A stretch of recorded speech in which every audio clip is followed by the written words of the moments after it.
Hi there, I want to congratulate you on taking action and requesting this free video and assessment tool that has to do with the number one secret that will help you take action, experience happiness, and make you stop doubting yourself. Now, where does doubt come from? And how do you actually start to take action?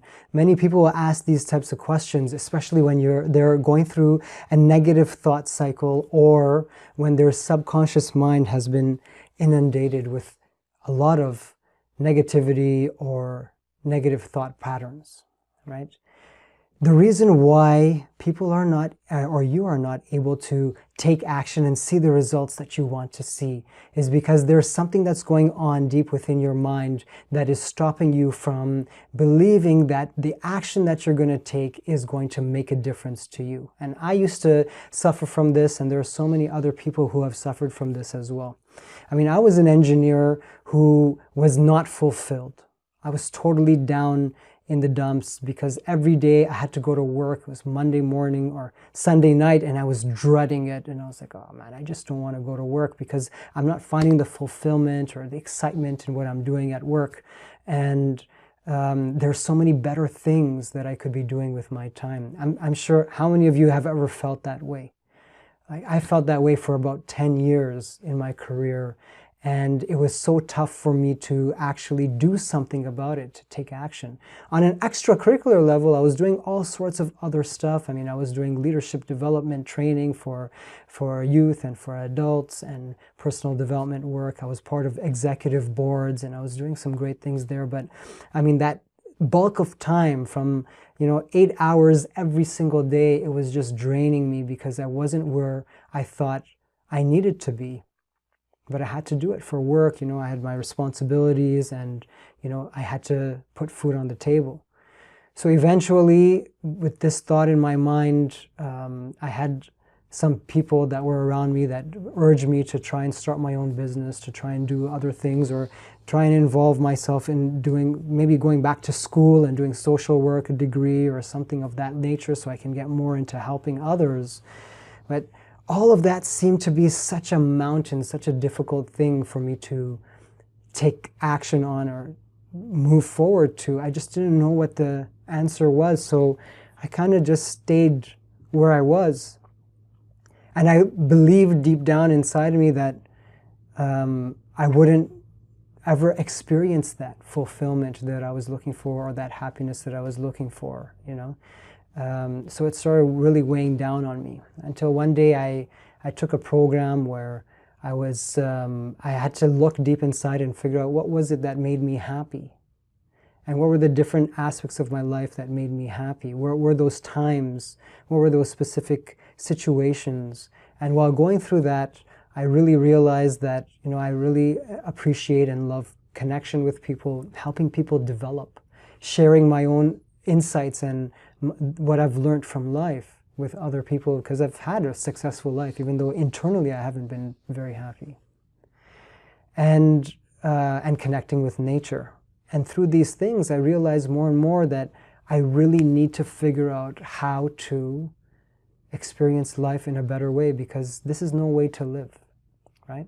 And I came across a program and I had somebody work with me to change my mind framing, because what was going on inside of my subconscious mind was that I didn't have the ability, or I wasn't the person who could build a business or take action, build a project, do something to change my life, really.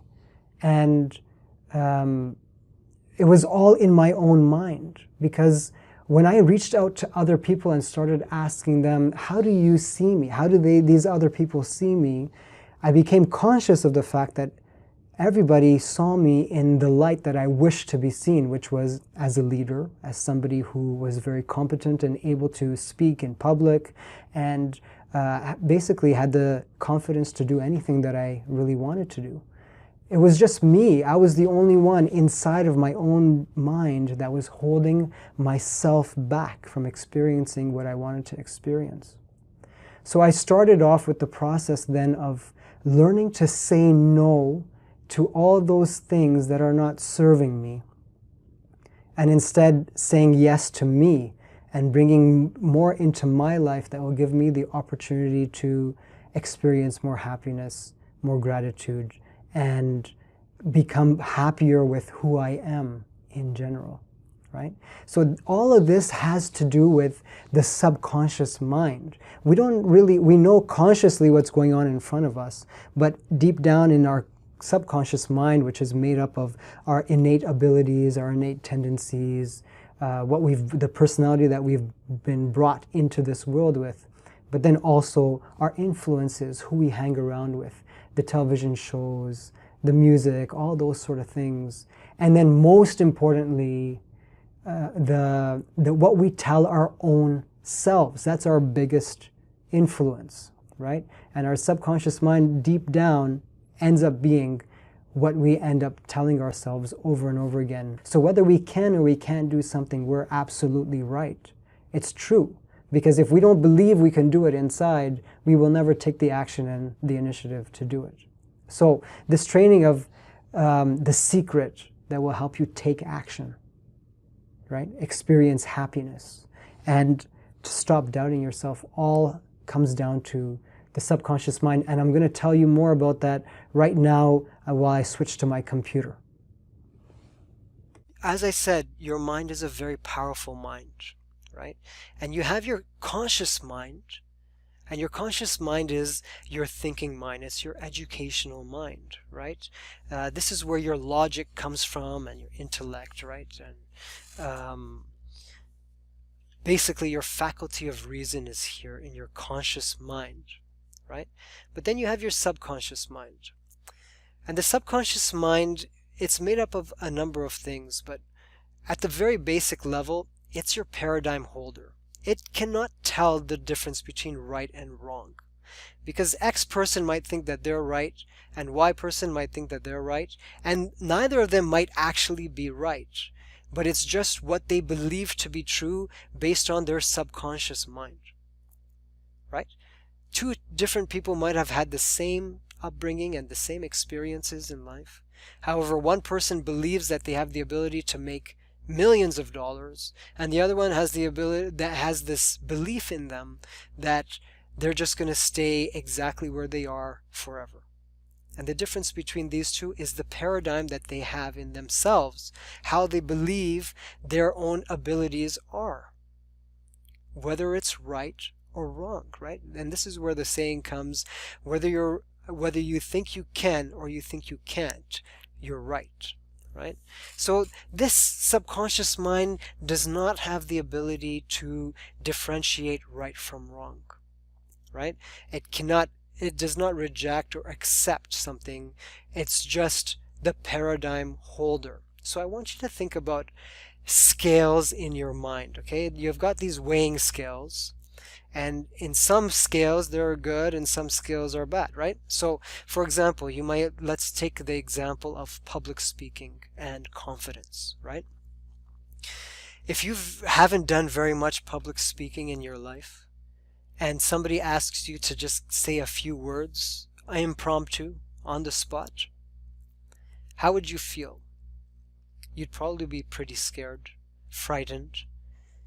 And if you were to actually go up there, you'd be shaking and worried that you're going to lose your train of thought while you're up there and just freeze, right? Somebody else who does not think as much about what other people might think of them or how they look, say, okay, well, what needs to be done? And they just look at the list of, okay, I need to say this, this, this. And they might go up there if they've never had any negative experiences in speaking, and might go up there and just be fine and say what they wanted to say, and they're done. And the difference between these two people is just their paradigm. For one person, for example, who, in school, they didn't do very well when it came to public speaking. And they used to give speeches, but each time they just blank out and it would never work for them. That person, it will be so much more difficult, and they deny and reject the idea of going and speaking in front of anybody else, even though they have the same ability as another person who has spoken many times in their life. Let's look at another example. You look at math. Once I had a teacher who told me that, I'm not good at math. And my scale tipped in the negative side at that moment, right? The next time I had a test, even though I tried and I studied, while I was studying for it, I felt I just can't get it. I can't get this concept. So my scale tipped further in this direction, right? And then the next time, and then I wrote the actual test. And after writing the test, I got back to, I felt really bad after the test was over. And then when I actually received the results, it tipped even further in that side. So at this point in time, my weighing scale was very heavy on the negative side when it came to math. But then the next year I went for a math class and I had a teacher that was really uplifting, and that teacher actually told me that I was pretty good at math actually, and that I could do these problems pretty well. So that started to make me feel like a little bit more comfortable. So my scale tipped a little bit. And then I ended up studying for a test, and while I was studying, I was getting the answers that were in the back of the book. So the scale started moving forward further on the positive side and lifting up from the negative side. Then I wrote an exam, or I wrote a test on it, and after completing the test, I got an A. And all of a sudden, I was tipped on the other side and positive with math. The next test, same thing happened, and then continued. And before I knew it, I had so much confidence and a belief inside me that I could do math. And when I say paradigm holder, and the subconscious mind is a paradigm holder for us, that's exactly what I mean. What I mean is, it just holds the scale, however far we've reached until that point. So, what does that mean? What that means is, it can change. And what you believe today to be the truth could change tomorrow based on what you feed yourself with. And what do we feed ourselves with most? It's our influences, right? Look around you and think of what are the different influences that you have, whether they're your friends who are closest to you, your co-workers, your bosses, people who in your past have told you something or not, a teacher perhaps that's pumped you up, or another professor who's put you down and made you believe that you just can't do stuff, right? Could be your parents who you currently, not currently, but regularly in your life, heard them say, we can't afford it perhaps, or they're saying you can do anything you want, you just have to figure out how. Each of these things have built your paradigm of today. Further to that, what else do we have? Let's think about the television shows that you watch, or the news and the radio. How positive or negative are these, with all the warmongering and the negative weather reports, for example? Or it could be positive, right? What else has shaped your mind? The music you listen to, movies, whether you're violent or not, based on the movies, the video games, right? All these things have played an effect and are affecting your mind today. But the number one thing that affects your mind the very most is your own self, because you are with yourself all the time. And you have a recording that goes on in your mind all the time. And whether that's I'm going through anxieties, or I'm nervous, or it could be I'm confident, I'm on top of the world, I have the ability to do whatever I want to, I'm smart, I'm intelligent. Or is it that, I'm so overwhelmed and I never have time, and I'm so busy and I'm getting sick and I have another headache? What is it that you're constantly telling yourself? You are your biggest influence, right? And based on what you're telling yourself on a regular basis, your subconscious mind is holding that thought and is attracting more of that thought. So I've spoken now about the thinking mind, the subconscious mind, and how your subconscious mind is the paradigm holder. Now I want to share something else with you about your mind. And this is the powerful tool part. And I want to call this releasing the brakes, because it's so important for us to realize that we've got brakes on and we need to change that into having acceleration in the right direction for us. So if you want to see change in your life, you need to change some of the things that you're doing on a regular basis. The number one thing that you can change for yourself is what you tell yourself and the story that you have for yourself in your life, right? So again, now if we start talking about your life and we say, okay, all these years I believed, and I believe today, that I just can't afford things and there's no money for me to do the things that I really want to do. And I'm going to tell you that there is. You actually have the ability, and there are numerous different ways that you can make money on the side, or get a pay raise, or reduce some of your expenses so that you have more for yourself. And I show you how, then your conscious mind will work with me to start to build and understand how you can make more wealth, right? So your conscious mind will conceptualize X, and X being make more wealth, or figure out a way for things to be affordable for you, the things that you want in your life to be affordable. And you start to figure out with your conscious mind how to make things more affordable by saving more or by making more money. And you think about it, and you think about it, and you're like, okay, I have an idea, I can do this, I'm going to start working on it, and there you go. Now, what happens is you have a subconscious mind. Your subconscious mind at this point in time may be believing, it believes that you don't have money, you can't afford it anyway. And then you might start thinking to yourself, even though your conscious mind is believing that, you conceptualize and you think, oh, if I do this action, I'm going to make more money, or if I do this other action, I'll save some more money, then it's affordable. On your subconscious mind, you're still telling yourself, I can't afford it, I can't afford it, it's not going to happen, it's not going to work. Unless you're changing your story of your subconscious mind.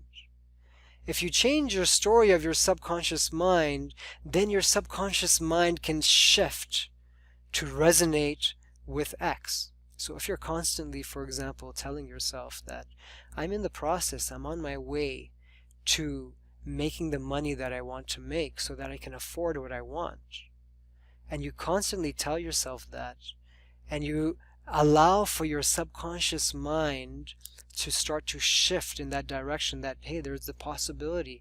Actually, I have a great possibility. Actually, I can totally start making this money. And I can see how saving would work. And I can save. How can I save? And your subconscious mind will start to work for you in ways to help you save the money that you want to save. This is what I mean by making the subconscious mind your friend. So you have your conscious mind that's conceptualizing X, and then you have your subconscious mind to shift and resonate with X. And the moment your subconscious mind shifts and resonates with your conscious mind, then you have full belief that the action that you'll take will give you the results that you're after. And with that belief, your body will start to take action. Your body will act to achieve X. And the action causes an X attraction. And then the attraction causes the results. Now, that being said, we hear so many people at the turn of the year join the gym and try to lose weight, right? Or try to get healthy, or go on some kind of diet. And after a few days of trying that new diet, they stop. And the reason they stop is because with the action that they're seeing, their body is acting, they're motivated, and they think that they can make some kind of difference, and their action is causing some kind of attraction. However, the reaction that they're seeing is not causing the result quick enough. And when that happens, people get bored or tired, and they say, I'm doing this work and I don't actually, am I actually going to see any changes? I haven't seen any changes yet. Is it actually going to work? Is it actually going to happen? And what happens is it goes back to the subconscious mind and the belief that's inside that subconscious mind, that paradigm that was there. And that paradigm that was there was that you can't lose weight. It's not going to happen. And if it happens, it's going to be so much work. And you can't do it. You've tried so many things, and so on and so forth. Even though the conscious mind has decided that it wants it, and it's figured out how to do it, the subconscious mind is working against it and not allowing it to happen.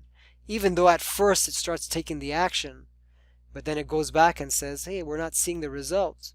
We're not seeing the result because it's not going to happen. So the subconscious mind pushes you right back there. But that being said, we can change, or we can persuade your subconscious mind in a different direction. And I want you to imagine for a second, if you were to continue on in the path that you are currently with your mind, what will your results end up being in life? And on the other hand, I want you to think, what are the possibilities of your results in life if every day you were to wake up with excitement and the feeling, the deep feeling and the confidence inside that you are going to achieve and you're going to see the results and the happiness that you're truly after? What would that do for you? As you move forward through life, you want to be in that second category. And you have the opportunity and the ability to be there. The first step in the journey is becoming conscious of your subconscious, being conscious of the thoughts that you're allowing to come into your mind recurringly, and where that could possibly take you, if it's positive or negative. There is an assessment tool that is part of this free gift that I'm giving right now. Make sure you go through that assessment tool and see where do you stand when it comes to your subconscious mind. And these are items that only you can really assess. Be truthfully honest with yourself and say, if you need to make a change, then you need to make a change. And if you don't, what can happen in the next 10 years, 20 years, based on the beliefs that you tell yourself regularly? And if you feel that there is time for a change and you want to start hacking your subconscious mind, and you want to become that strongest version of yourself who will take action and see the results that you're truly after, then take that action. You'll have the opportunity to do it. Take charge of your mind by releasing your limiting beliefs and fears, and using this marvelous resource that you have to serve you, that subconscious mind to serve you instead of harm you. All right, take care.